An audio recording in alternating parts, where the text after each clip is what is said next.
Preguntas cuando yo escogí la especialidad, les soy sincero, tampoco conocía del todo lo que estaba escogiendo, como todos ustedes van a hacer. Van a escoger otorrino, medicina interna, neurología.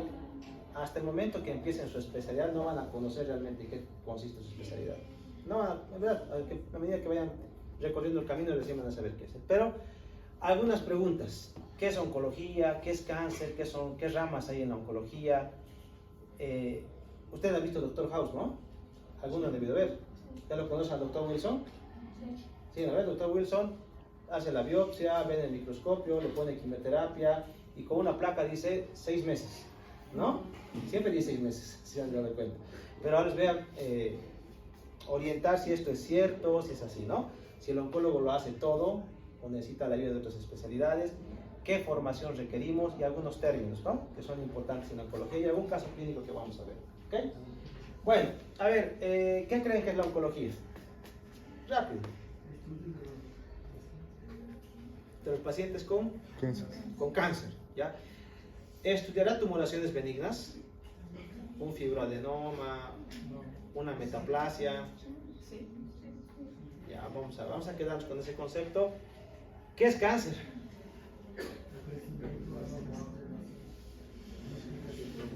De las células, una multiplicación anormal de las células. Y una verruga será un cáncer porque se multiplica y eso normal, no es normal. ¿Un tumor? No, ¿ves? Pues vamos a quedar con los dos conceptos. Muy bien. Vamos a responderlos, la tercera también. Entonces, oncología está bien, ¿no? Evaluación y manejo de los pacientes con cáncer, entendiendo con cáncer como una tumoración fundamentalmente maligna, ¿ok?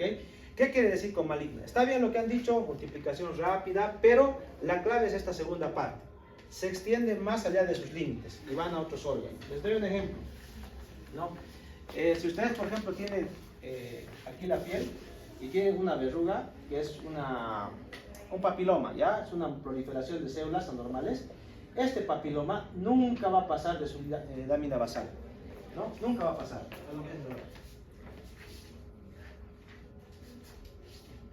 Nunca va a pasar de ahí. Un papiloma nunca va a ser metástasis. Un papiloma nunca se va a ir a los ganglios, nunca va a ir a los pulmones, nunca va a ir al hígado. Se va a quedar limitada a su lámina basal. ¿Ok? En cambio, una tumoración maligna tiene la capacidad de invadir, infiltrar esta lámina basal y luego se puede ir a los ganglios, luego se puede ir a los pulmones, al hígado. Tiene esa capacidad de hacer metástasis a largo plazo. ¿Ok? Entonces, esto estudia la oncología. Tumoraciones fundamentalmente malignas. ¿Oye? Ahora, hay pacientes que pueden tener tumoraciones benignas y que sí las vemos nosotros, pero son contadísimas las ocasiones. Pero fundamentalmente tumoraciones malignas. Ya saben, tumoración maligna tiene la capacidad de extenderse fuera de sus límites, ¿no? Incluso hacer metástasis en el peor de los casos. Ahora, oncología como tal, por eso les decía que el doctor Wilson ni opera ni hace todo esto solo. En la realidad, los oncólogos nos dividimos en 3 ramas fundamentales, ¿no? Los oncólogos clínicos o médicos, depende del país donde estén. Por ejemplo, en Europa se dice médico y en Estados Unidos igual, ¿no? Medical oncologist. Entonces, oncólogos clínicos somos básicamente los que damos, así a grandes rasgos, quimioterapia. ¿Ok? Los oncólogos clínicos nos encargamos de dar quimioterapia.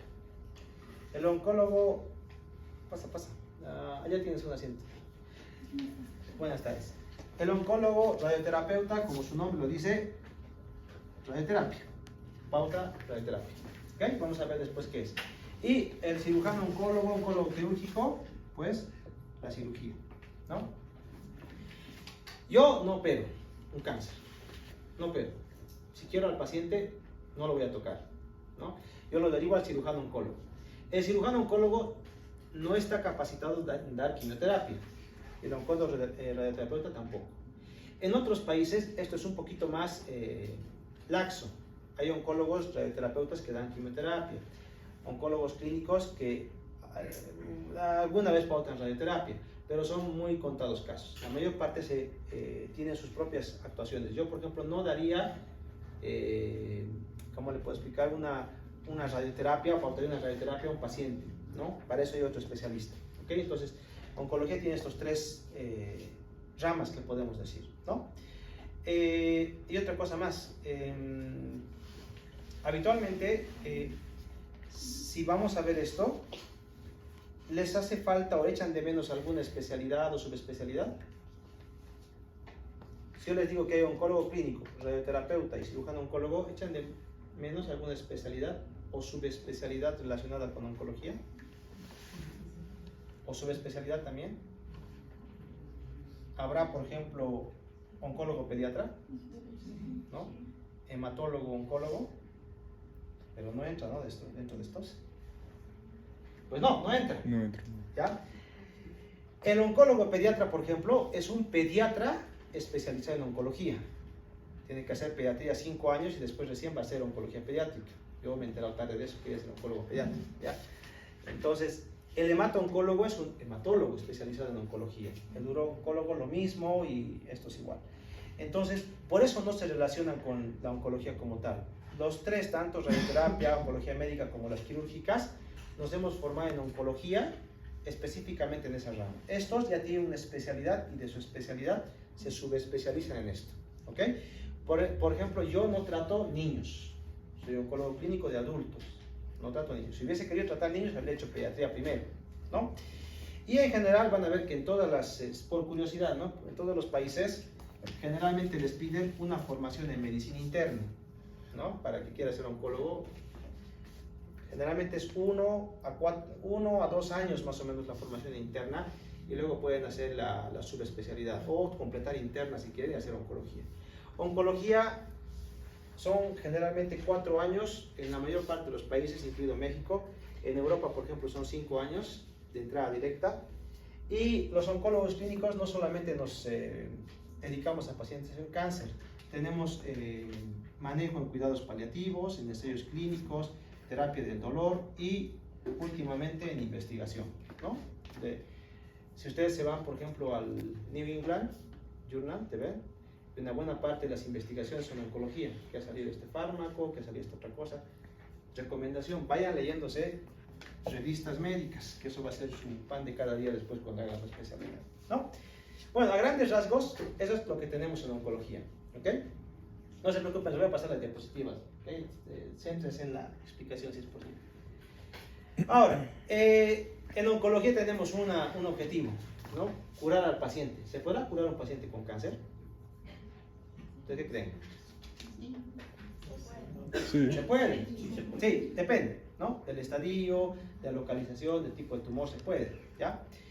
Pero abordamos al paciente de manera diferente. Entonces, hasta la fecha, y vamos a repetirlo después, el pilar de la curación en un paciente oncológico es la cirugía, ¿ok? En general, si tú quieres curar a un paciente, tienes que operar ese cáncer, ¿no? El cirujano en general, ¿no? Y otros tratamientos un poquito ya locales, la radioterapia o la quimioradioterapia. Entonces, hablamos de control local o tratamiento radical cuando eliminamos el tumor. Ejemplo. Vamos a ver ejemplo. Yo tengo, vamos a ver, tengo un paciente con, este es su cáncer de recto, ¿ya? Imagínense que aquí está el tumor, ¿ok?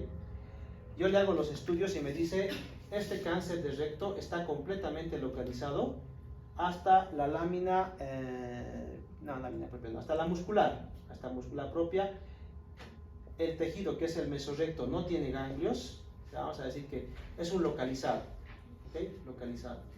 No tiene ganglios, es un recto alto, o sea que va a dejar buen margen para el esfínter, para que no se quede con incontinencia el paciente. Entonces se puede operar. ¿Cuál es el tratamiento local de la enfermedad? Cirugía. A ver. Ahora imagínense, el paciente 90 años, diabética, hipertensa, con 3 infartos previos y en la última cirugía que le han hecho por una vesícula casi se muere en quirófano. ¿La volverían a operar otra vez? No, pero necesita un tratamiento curativo. ¿Qué haríamos? Se podría intentar hacer quimioradio, ¿ok? Se podría intentar, es una opción, quimioradio. Eso lo vamos a ver después. Y también sería tratamiento local, ¿ok? Entonces, esos son más o menos los tratamientos que tenemos para enfermedad localizada. Pero, lamentablemente, nuestro paciente, imagínense que tiene ganglios aquí. Ya tiene ganglios alrededor. En los estudios que se han hecho, se ha visto que este paciente tiene más riesgo de recaer si le hago cirugía. ¿Ya? Entonces, el cirujano me dice, no puedo operar, porque si le opero, hay alta probabilidad de que el tumor regrese en la misma zona. Y un cáncer de recto con recaída local es una de las peores cosas que puedes tener, ¿no? ¿Qué opción tendríamos? Mi objetivo es ahora que estos irresecables se vuelva en resecable, ¿no? Y para eso utilizo una palabra o un tipo de tratamiento que se llama tratamiento neoadyuvante, ¿no? El tratamiento neoadyuvante es previo a la cirugía o al control local, ¿no? Y en pocas palabras, es la quimioterapia o quimioradio para disminuir el tamaño del tumor, ¿no? Para que esto pueda volverse después en resecable, ¿no? Que haya esto o disminuya de tamaño y esto también disminuye de tamaño y para el cirujano sea más fácil operar. Eso es el tratamiento neoadyuvante. Un ejemplo tenemos, por ejemplo, igual, mama. Tengo una mama con una tumoración ulcerada enorme de 9 centímetros que llega hasta parrilla costal. ¿Podríamos operar a esta paciente? De operar se puede, sí, pero probablemente los márgenes se nos van a quedar afectados. Ah, pero yo le puedo dar un tratamiento neoadyuvante para que la tumoración disminuya de tamaño y para el cirujano sea más fácil la cirugía. Ese es el tratamiento neoadyuvante, ¿ok? Neoadyuvante, antes de la cirugía o tratamiento local, ¿no? Quimioterapia. Pero volvamos a este caso. A la primera paciente que le hemos visto era un estadio localizado. Por todos los estudios que teníamos, resonancia, ecoendoscopía, colonoscopía, el tumor no tiene extensión a distancia, no tiene metástasis y el cirujano dice, lo voy a operar. Le opera, le hace una resección anterior baja, le quita todo esto con su mesorrecto y cuando sale la patología te dice un T2, efectivamente es un tumor que ha llegado hasta la muscular, pero tiene 3 ganglios que no se han visto ni en resonancia ni en ecografía. ¿Qué puede pasar? Entonces, has operado a un paciente que no tenías que haber operado. ¿Qué puede pasar? Tiene más riesgo de que el tumor regrese. ¿Y ahora qué hacemos? Le puedo dar un tratamiento con quimioterapia que se llama, o con radio, se llama tratamiento adyuvante. Su objetivo del tratamiento adyuvante es disminuir el riesgo de recaída. Ya está operado el tumor, ya has quitado el tumor, pero tiene factores para que el tumor regrese. Entonces yo le doy quimioterapia para intentar que el tumor no regrese. ¿Ok? Ese es el tratamiento, la diferencia entre adyuvante y neoadyuvante. Entonces, sí, doctor, dime. El tratamiento es el mismo, ¿no? Solo cambia si es antes y después. A veces sí, a veces no. A veces un paciente, claro, o sea, la quimioterapia puede ser esta misma en este otro lado, generalmente sí, ¿ya? Generalmente sí. Pero hay pacientes que reciben las dos cosas, quimioterapia neoadyuvante y después quimioterapia adyuvante también. Y a veces cuando pasan estas dos cosas habitualmente suele ser diferente, dependiendo de la respuesta. Pero puede hacerse las dos cosas, solamente una, o a veces le operas y era un T2, no hay que hacer nada. Entonces solamente con la cirugía ya estaría curado el paciente. Puede ser, ¿ok? Y por eso les decía que añadiendo a esto, los objetivos son diferentes. En la neoadyuvancia, facilitar el control local, es decir, tratar al primario, y en la adyuvancia disminuir el riesgo de recaída, ¿ok? Pero estos dos conceptos, neoadyuvante, adyuvante y tratamiento local, se dan por definición en pacientes que no tienen metástasis, es decir, que no tienen nódulos o metástasis hepáticas y demás.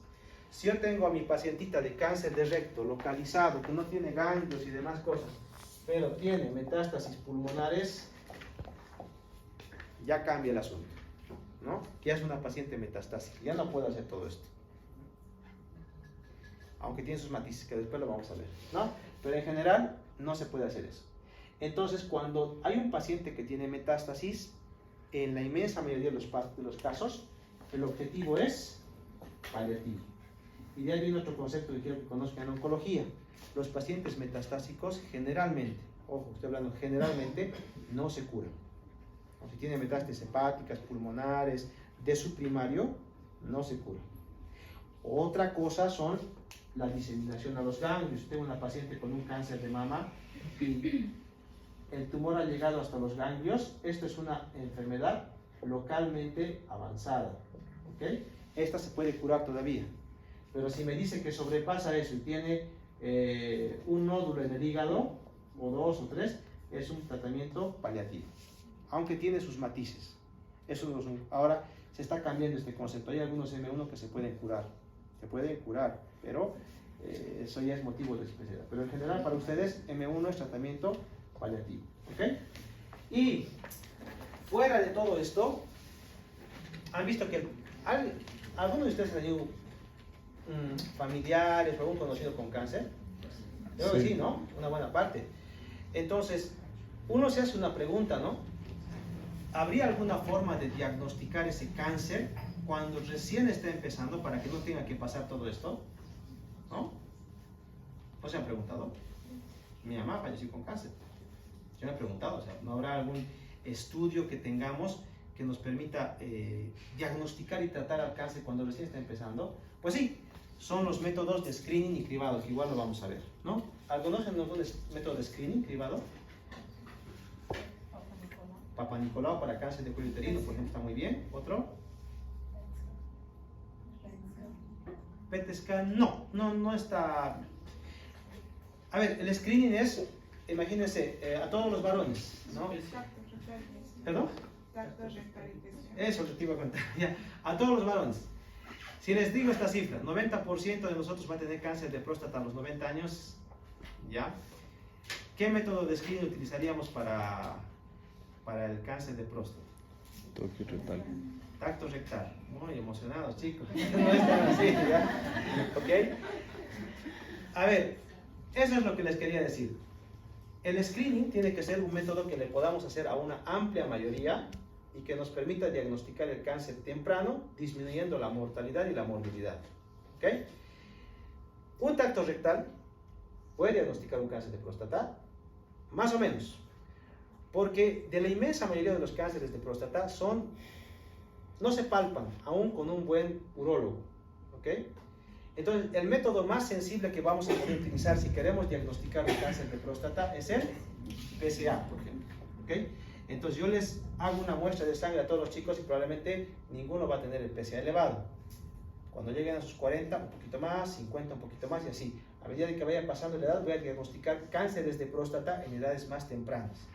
Entonces, en lugar de diagnosticar un cáncer de próstata con metástasis óseas, los voy a diagnosticar dentro de la glándula, con una cirugía, curación, en la inmensa mayoría. Ese es el objetivo del screening, ¿no? Cuando el paciente está aparentemente sano, le hago un método para poder diagnosticar el cáncer de manera temprana, ¿ok? Otro concepto que tenemos también en oncología, no se preocupen, lo vamos a volver a repasar después en las siguientes unidades, pero para que vean que en oncología podemos tocar desde el paciente que es sano, o sea, no es que tiene cáncer, está sano, pero quiero diagnosticar un cáncer de manera temprana, un paciente que ya tiene el diagnóstico pero no tiene metástasis, o un paciente que ya tiene metástasis, ¿no? Todo esto también lo vemos los oncólogos, sobre todo desde aquí para adelante, ¿no? Esto generalmente ahora mismo está en función de atención primaria, ¿no? Los médicos de familia, atención primaria son los que hacen esta parte, porque si no sería mucho para nosotros. Bueno, ahora, otra cosa, los oncólogos, ustedes han visto otra vez, me gusta el Dr. House. Dr. Wilson trata linfomas, leucemias, cáncer de pulmón, melanomas, glioblastomas, displasia, todo, ¿no? Y él ve el microscopio, le da el tratamiento, el diagnóstico, todo. ¿Será así la vida del oncólogo? Depende del país, pero en general nosotros hacemos una división, ¿ok? De lo que llamamos tumores sólidos, tumores hematológicos y los tumores benignos. Esto es una cosa que yo me he inventado, no van a encontrar en ningún libro esto, pero es para ejemplificarlo de mejor manera. Los tumores sólidos son básicamente todas las neoplasias que no son hematológicas. O sea, todo lo que no sea linfoma, leucemia y esto, son tumores sólidos. Ejemplo, si tú tienes un cáncer de ovario, un cáncer de pulmón, un cáncer de páncreas, de órganos sólidos, lo ve el oncólogo clínico habitualmente, ¿no? Y generalmente utilizamos estos términos: carcinoma, adenocarcinoma, sarcoma, condroblastoma, seminoma, astrocitoma, melanoma. Todo, ustedes escuchan este nombre, es maligno, ¿ok? Es un tumor sólido. Y esto lo veo yo. Tumores hematológicos, leucemia, linfoma, plasmocitoma, mieloma, lo ve el hematólogo oncólogo, ¿ok? Entonces me mandan un linfoma a mí, por el bien del paciente yo voy a decir transferencia hematología, porque el hematólogo conoce eso. Tumores benignos. Ni el hematólogo ni yo vemos neurinomas, adenomas, granulomas, lipomas, pólipos. Son lesiones benignas. Algunas pueden ser premalignas. Ejemplo, uno de los más conocidos. Vamos a poner aquí arriba. Las metaplasias, por ejemplo, ¿no? Esófago de Barrett, ¿no? ¿Han visto eso? Les han enseñado que es potencialmente maligno, ¿no? Si le dejan a su libre evolución, pues va a ser un cáncer. ¿Lo vemos nosotros? No. Lo ve el gastroenterólogo. Mientras sea una lesión premaligna, no un tumor sólido infiltrante, lo sigue viendo el especialista que le corresponde. ¿Ok? ¿No? Entonces, si dicen metaplasia, no se asusten, no, metaplasia, tengo que llevarlo al oncólogo. No. ¿Okay? El gastroenterólogo le va a seguir haciendo seguimiento. Dice adenocarcinoma, sí, es otra cosa. Tenemos que verlo nosotros. ¿Ok? Entonces, para que se hagan una idea, así, a muy grandes rasgos de cómo es esta cosa, vamos a ver esto. Este es un paciente de verdad. Este es un paciente real, tiene su rostro, su nombre. Obviamente no van a saber, pero que yo me la conozco. 35 años, paciente joven, sin antecedentes importantes, o sea, no fumaba, no hay bebidas alcohólicas, drogas, dieta, nada, ¿no? Masa en mama derecha de 6 meses, como toda, acá en mi país, por lo menos, como toda mujer, se palpa una masa y lo primero que se hace es se asusta y dice se va a perder seguramente, y no se pierde. 6 meses después es una masa de 6 centímetros, ¿ok? Le hacemos una exploración física, confirmamos los 6 centímetros y además palpamos una adenopatía, ¿no? Un ganglio aquí en la axila. Le hace una ecografía, mamografía, dice VIRATS 4C. Ustedes saben qué son los VIRATS, ¿no ven? Sí, bueno, no me asusten, chicos. VIRATS, por si acaso, es el grado de sospecha radiológico de una lesión mamaria, ¿no? Del VIRATS 1 al 5. Ahora, tamaño de 6.5 centímetros, ver adenopatía y además me dice que son sospechosas, ¿ok? Le hago una biopsia y me dice carcinoma ductal infiltrante. Entonces, eso no es cáncer con esto. Es cáncer, ¿no ve? Tiene el nombre ya, carcinoma ductal infiltrante, ¿no? Ya está, tenemos el diagnóstico.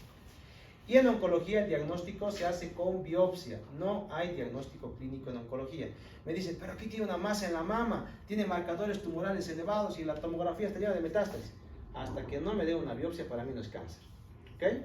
Tiene que tener una biopsia para hacer un cáncer. Y además, esto me he olvidado, le hemos hecho una PAF de la axila que nos ha salido positiva, ¿ya? Le hacemos una tomografía y nos reporta la masa en la mama derecha, ganglios locorregionales sospechosos, no hay extensión a distancia, es decir, que no tiene metástasis, solamente en la mama y en la axila. Y le hago una gamografía ósea, no tiene metástasis óseas, ¿ok? Muy bien, yo sé que no hemos llevado nada de esto, pero ¿qué harían con ustedes, con esta señora? ¿La operan? ¿Neoadyuvante? Sí, ¿no? Neoadyuvante, ¿no? Porque tiene una enfermedad que no está localizada. Es enorme la masa y aparte tiene adenopatías axilares, entonces hay que hacer tratamiento neoadyuvante. Y lo que hemos hecho es el proceso de estadificación, ¿no? Eso vamos a verlo después. ¿Saben qué le va a preguntar a la paciente cuando está en el consultorio? A mí me preguntan, doctor, ¿me voy a morir con esto? ¿Me voy a poder curar con esto? ¿Qué pasa? Yo le digo, no, podemos dar un tratamiento potencialmente curativo. ¿Me lo estoy inventando? No. Tenemos 2 estudios, este es el que más me gusta, es europeo, el Euroker, que han hecho en todas las poblaciones de Europa, ¿no? Con diferentes tipos de tumor, y han visto que la supervivencia, tomando en cuenta todos, desde el estadio 1 al 4, o sea, desde el localizado hasta el metastásico, supera el 80% en 5 años. O sea, esta paciente, independientemente del tumor, tiene 80% de posibilidades de estar viva 5 años, ¿no? Es decir, es una muy buena tasa de curación. Entonces, puedo decir con seguridad, sí, hay una buena perspectiva de que pueda ser potencialmente curativo su tratamiento. Tengo que tranquilizar al paciente, sin mentirle y diciendo que sí hay una posibilidad de que esto se vuelva metastásico también, ¿no? Y eso tengo que decírselo en la consulta. Además, tengo que explicarle a la señora de que, como era un tumor de 6 centímetros, va a ser un T3, ¿ok? Entonces, tengo 3 estadios o 3 formas de contárselo a la paciente. Estadios localizados, localmente avanzados y metastásicos, ¿no? Ella estaría un T3, N1 y le va a corresponder, por ejemplo, en este caso un 3A, ¿sí? Un 3A, Y le tengo que decir, por ejemplo, a la señora 3A es el verdecito de acá, que tiene más o menos entre un 60-70% de estar viva a los 5 años. Todo eso lo sé por estudios retrospectivos de supervivencia. El oncólogo tiene que saber. Bueno, por lo menos ubicarse dónde está el valor, ¿no? Ahora, ¿será todo eso? No, pues en oncología también utilizamos marcadores, biomarcadores, para ver qué tipo de tumor es. ¿Ustedes creen que hay un solo tipo de cáncer de mama? No, hay 4 tipos de cáncer de mama. Y últimamente están hablando de un quinto, pero 4 principales. Luminal A, luminal B, R2 positivo y triple negativo. Le hago su inmunistoquímica para biomarcadores y me sale que es un R2 positivo, ¿no? Entonces me van a decir, ¿qué significa eso? ¿Ya? ¿Qué significa eso? Como les he explicado, hay perfiles genómicos y este es el R2 positivo, ¿no? En supervivencia, estas son las supervivencias, las curvas de supervivencia. Este es el peor tumor que le podía haber tocado a la señora, ¿ya? Un tumor que, miren, a 14 años el 70% nomás están vivos, ¿no? En cambio un luminal, imagínense, casi el 85% también. ¿Entienden? Un pronóstico peor que los otros, ¿no? Obviamente puede llorar la señora y decir, no, esto, pues, ¿y ahora qué hacemos? La quimioterapia sola no me va a ayudar, o sea, me va a ayudar, pero no mucho. Pues yo le tengo que decir, es un localmente avanzado, tengo que dar el tratamiento neoadyuvante como hemos quedado, le tengo que explicar, como les he explicado, son 4 tipos de tumores, este es el que le ha tocado a la señora, pero al tener este anticuerpo también le tengo que explicar que, gracias a Dios, se han desarrollado, junto con la quimioterapia, que aumenta la supervivencia, una terapia anti-ER2. Ese ER2 que les he comentado, le daba un mal pronóstico. Entonces, ¿qué han hecho los científicos? Han desarrollado anticuerpos monoclonales, tipo trastuzumab y pertuzumab. Los dos bloquean esto, y al bloquear esto, hacen que la célula entre en apoptosis. ¿Qué es apoptosis? Muerte celular programada. ¿Lo ven? ¿Cómo van relacionados conceptos? Entonces, bloqueo esto, ya no hay la señal, y esta señal se vuelve en apoptosis para célula tumoral. Más la quimioterapia destruye la célula tumoral. ¿Qué significa eso? Que cuando se han hecho estudios con estos dos anticuerpos, buscamos nosotros algo que se llama, allá le dicen PCR, ¿no?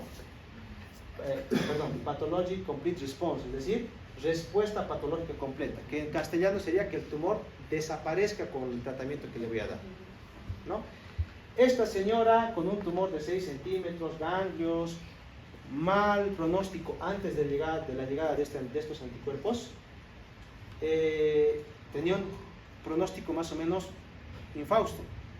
Ahora le voy a dar un tratamiento neoadyuvante, ¿no? Más terapia dirigida, que son los anticuerpos que les he comentado. ¿A cuánto por ciento creen que va a alcanzar mi respuesta completa? O sea, de 100 pacientes, ¿cuántas voy a hacer desaparecer el tumor con ese tratamiento? Desaparecer, estoy hablando. Deme un porcentaje. 40%, bien optimista. ¿Qué más? A ver otro, al azar. 70%. Wow. Este es hematólogo, por ejemplo, busca respuestas completas. ¿Qué más? Llegamos entre un 50-60% de respuestas completas. Es decir, más de la mitad de los pacientes, el tumor va a desaparecer con esto. No lo vas a encontrar más. ¿Ok? Y también tengo que explicárselo a la paciente, ¿no? Y después le tengo que explicar que aunque tenga una respuesta completa, igual tiene que ir a cirugía, ¿no? Y probablemente a radioterapia, que son los objetivos de tratamiento neoadyuvante. ¿Ok? También tengo que explicar en la consulta de la toxicidad de la quimioterapia. ¿Cuál es el síntoma que más les preocupa a los pacientes? Caída del pelo. ¿Ya? Caída del pelo. No, les cuento yo, a ver, le digo por experiencia, veo al paciente, me comienzo a contar, ¿no? Bueno, esta quimioterapia va a constar de estos 2 fármacos cada 21 días, hay que hacer un laboratorio porque ver la neutropenia, plaquetopenia, todo siempre cuento, ¿no? 15 minutos después, la única pregunta de la paciente, ¿se va a caer el pelo? Nada más, ¿se va a caer el pelo? ¿Sí o no? Sí, ya, tengo suficiente con eso. La fiebre no les interesa, lo único es el pelo, ¿no? Porque la toxicidad, que a mí me parece grave, para el paciente no lo es, ¿no? Pues tengo que aclarar esos puntos, tengo que decir, señora, por favor, tiene fiebre de más de 38, tiene que venirse a urgencias, si tiene náuseas y vómitos que no pueda contar a urgencias, todo eso, ¿ok? Afecto la toxicidad, los efectos adversos. ¿Para qué estoy haciendo este tratamiento? Porque la paciente me va a decir, Si tengo el cáncer, doctor, aquí y en los ganglios y no tengo metástasis, ¿por qué no me operan? ¿No? Lógico. Si tengo el tumor acá y me dice que está creciendo, que es bien agresivo y tengo además afectación ganglionar, ¿por qué no me operan? ¿Por qué no me lo quitan ya? ¿No? Tengo que explicarle por qué hay que hacer tratamiento neoadyuvante. Y además, otra pregunta más que hace un paciente con cáncer.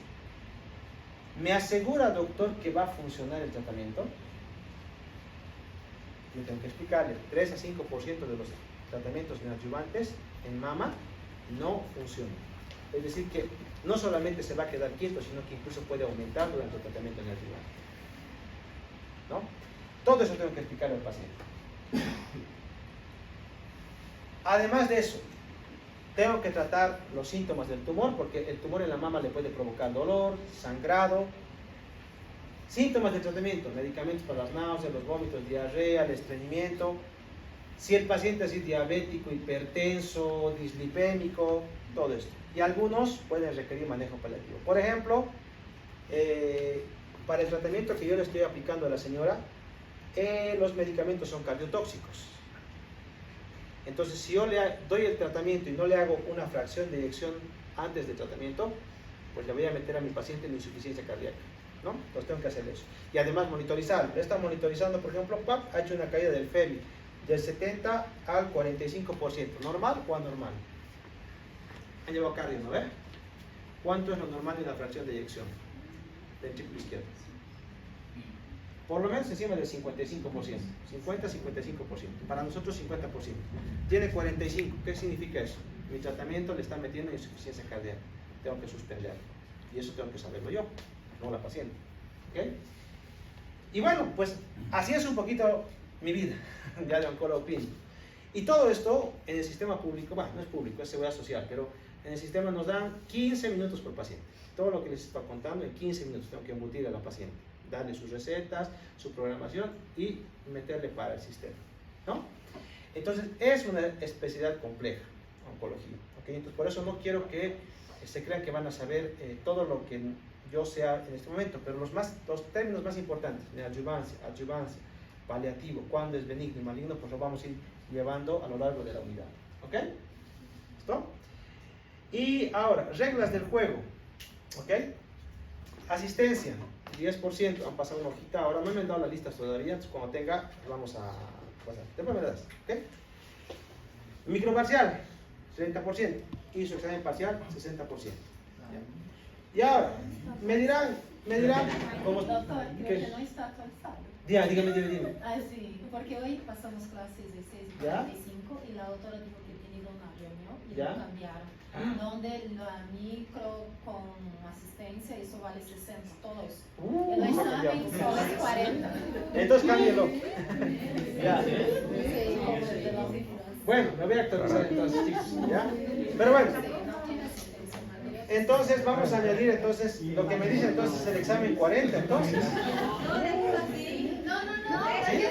No, tenemos que hacer de acuerdo a lo que nos digan. 40, 60, les actualizo para la siguiente, ¿ok? Pero bueno, de todas maneras, vamos a intentar tener algún micro por lo siguiente. Les voy a explicar por qué.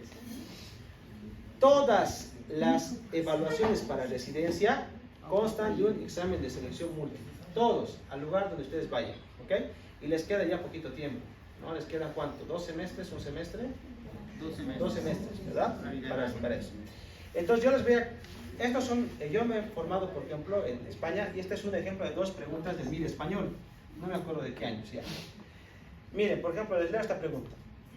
Del MIR, o sea, es decir, para la especialidad. No para oncología, sino para la especialidad que tú quieras. Esta es la área de oncología. La realización de la biopsia selectiva del ganglio centinela y el mapeo linfático en el cáncer de mama está indicada en cáncer de mama diseminado. Está indicado si hay afectación clínica de los ganglios axilares.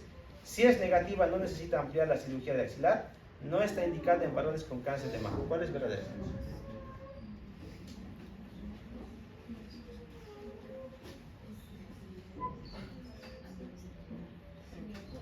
Dos. 2, 3. Casi. Acerca, ¿no? Sí. Vamos a ver, van a ver esto en oncología y van a ver por qué hablamos de esto, ¿ok? Esta otra. Paciente 71 años. Se los voy a resumir. Bilirrubina de 6, transas normales, fosfatasa alcalina 260, ecografía con dilatación intra y extrahepática, no dolor, pérdida de peso, una RCP con una estenosis abrupta del colédoco distal. ¿Cuál es su primera sospecha diagnóstica? Colangitis, coledocolitiasis, cáncer de páncreas o hepatitis.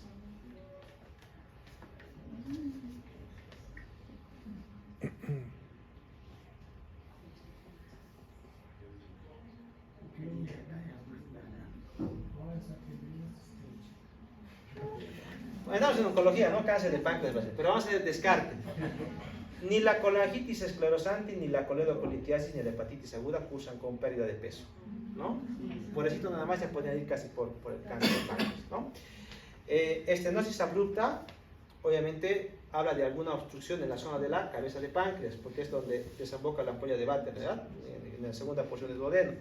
Entonces, eso, por ejemplo, te descarta la hepatitis aguda. O sea, ese tipo de preguntas son las que van a tener, por ejemplo, para su especialidad, en la mayor parte de los casos. Entonces, les conviene hacer un buen pregrado. Y les conviene entrenarse con preguntas de examen, porque así va a ser. Mi examen de especialidad eran 300 preguntas para 5 horas. O sea, minuto por pregunta, ¿no? Minuto por selección múltiple, ¿no? Y te das de cuenta que tienes, en mi caso, por ejemplo, eran 12,000 examinantes para las plazas que tú más o menos querías, ¿no? Entonces van a tener competencia. Entonces, mi consejo, esta etapa no es para que aprendan oncología, ni que aprendan otorrino, cardio, sino para que aprendan cómo vencer un examen, cómo estudiar para un examen, ¿no? A estudiar, a ver, a algunos les va a servir en resumen, esquemas, ayudas gráficas, qué sé yo, practiquen, eso es lo que les aconsejo, practiquen ahora, dar múltiples exámenes para múltiples materias con un método de estudio, afínenlo para lo que les quede, ¿ok? Bueno, compromiso, me voy a actualizar a ver cómo está la cosa ahora, ¿ya? Ahora, bibliografía, no hemos renovado la bibliografía, la verdad les soy sincero, de oncología. Tenemos 3 libritos que son antiguitos, este de 2003 de oncología clínica de Rubin. Les voy a pasar por PDF, por el grupo, no se preocupen, ¿ok? Este de Hernán Cortés, que es Cortés Hernán, que no es el conquistador, ¿ok? El del 2009, Tratado de Oncología, este es bueno, está bueno, la verdad, pero ya está desactualizado, ¿no? Y este otro, este es mexicano, creo que esto, no me acuerdo bien. Pero estos dos son, de hecho este que está en rojo es el que más voy a utilizar, pero para efectos prácticos, casi en general, todo lo que llevemos en la clase va a ser lo que se va a preguntar, ¿okay? Que me parece lo más resumido, porque tampoco les puedo exigir que estudien oncología si no van a ser oncólogos. Entonces lo que llevemos en la clase se va a preguntar, ¿okay? Son generalmente preguntas de selección múltiple y demás. Y esta es una fotito del Centro Nacional de Investigaciones Oncológicas. Este es un centro de investigación en Madrid, en cáncer, ¿ya? Y es casi lo que hacemos. Cuando se quieren dedicar a la investigación, pueden dedicarse a investigación básica, clínica, experimental. Si buscan mi apellido por PubMed, creo que tengo 6 artículos, alguna cosa así de PubMed.